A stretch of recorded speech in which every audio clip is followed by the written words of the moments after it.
pagdagan sa ligid, dungan sa pag-abli sa kasing-kasing.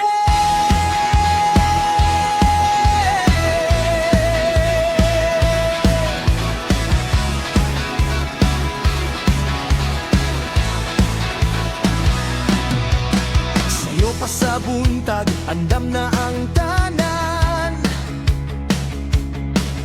bagong destinasyon, bagong kahigayonan. Dili lang nilaag, dili lang ni suroy, dala na to ang paglaom, bisan pagmaluboy.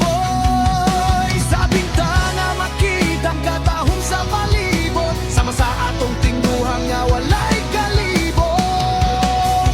Bisan layo ang biyahe, dili kita kapoyan, kayang tumog sa grupo para sa kabatan-onan. Kugdanay sa kamot, barog sa usa ka tingog, sa bisan unsang unos, dili kita mataro.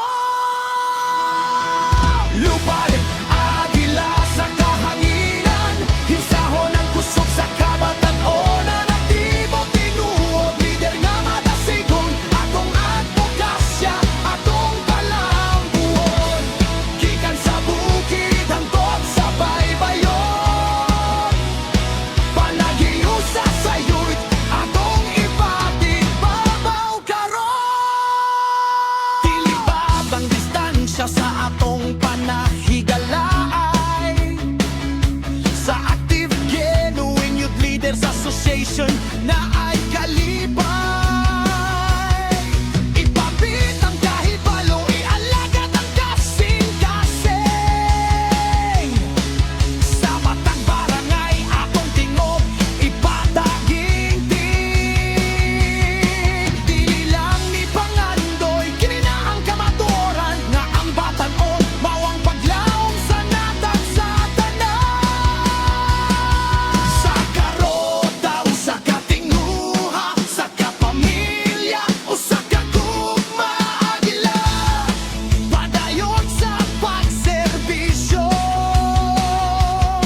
Agila, kamo ang garbo sa lungsod ka.